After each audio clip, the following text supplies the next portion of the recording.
আসসালামু আলাইকুম। পাঁচুত্তমার ওয়ার্ড সবাইকে আমি জানাই ঈদ মুবারক এবং শুভেচ্ছা অভিনন্দন। আমি সামনে আমাদের ঢাকা দক্ষিণ সিটি কর্পোরেশনের নির্বাচন, দলের পক্ষ থেকে আমি মোহাম্মদ ফজলুল হক তালুকদার, নাসিরাবাদ ইউনিয়ন সাবেক যুবদল সভাপতি। আমি মেম্বার ছিলাম নাসিরাবাদ ইউনিয়নের। মেম্বার থাকাকালে আমি দলের পক্ষে, দলের মাধ্যমে আমি নাসিরাবাদ ইউনিয়ন 8টা ব্রিজ আমি করেছি।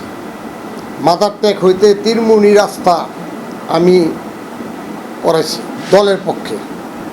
আমাদের নাসিরাবাদ উচ্চ বিদ্যালয়, তাসেগান্ধী প্রাইমারি স্কুল, তাসেগান্ধী মাদ্রাসা এবং বালুঘাট মাদ্রাসা, এই কাজগুলো সম্পূর্ণ আমি করাইছি দলের পক্ষে এবং 800 ভাতা কার্ড আমি দিয়েছি।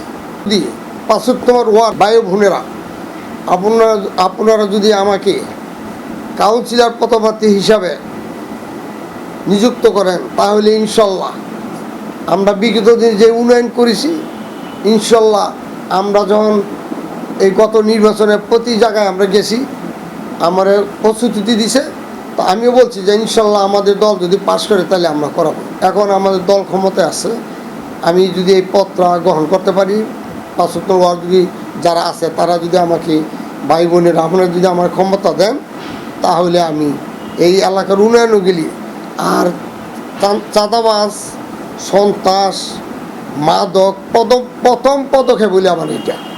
আমি এলাকার জনগণ নিয়ে, আইন শৃঙ্খলা বাহিনী নিয়ে আমি যেভাবে হোক ইনশাল্লাহ 75 নম্বর ওয়ার্ড আমরা আধুনিক মডেল হিসেবে করতে চাই। ইনশাল্লাহ আমাদের 75 ওয়ার্ডে কোনো সন্ত্রাস, চাঁদাবাজ, কোনো মাদক থাকবে না। ইনশাল্লাহ আমি যখন মেম্বার ছিলাম তখনও আমি এগুলো আমরা রাজনীতি করি জনকল্যাণের জন্য এবং জনগণের দুঃখ সুখে থাকার জন্য। আমরা ওই দলের থেকে কাজ করে ভাত কামে সেই চিন্তা আমরা করি না। আমরা জনগণের পাশে থাকি। বাংলাদেশ জাতীয়তাবাদী দল হলো এক জনগণের দল। তাই আমাকে যদি 75 ওয়ার্ড আমাকে যদি নিযুক্ত করে, তাহলে ইনশাল্লাহ গ্যাস, পানি, স্কুল, মাদ্রাসা, রাস্তা ঘাট এবং জলবিদ্যুৎ, এগুলো ইনশাল্লাহ আমরা সম্পূর্ণ, আমি যে বিগত দিনে 30 বছর যে কাজে আমাদের হাবিবুর রশিদ হাবিব আজকে এমপি হয়েছে, উনির বাড়ির সাথে আমার বাড়ি, ইনশাল্লাহ তাকে দিয়ে আল্লাহর রহমতে আমরা এই কাজ করা আমার লাগে খুব সম্ভব। কেন আমার একসাথে বাড়ি, উনির সাথে আমার ভালো সম্পর্ক, উনি দিয়া ইনশাল্লাহ আমরা এই কাজ করা সব সম্পূর্ণ সম্ভব।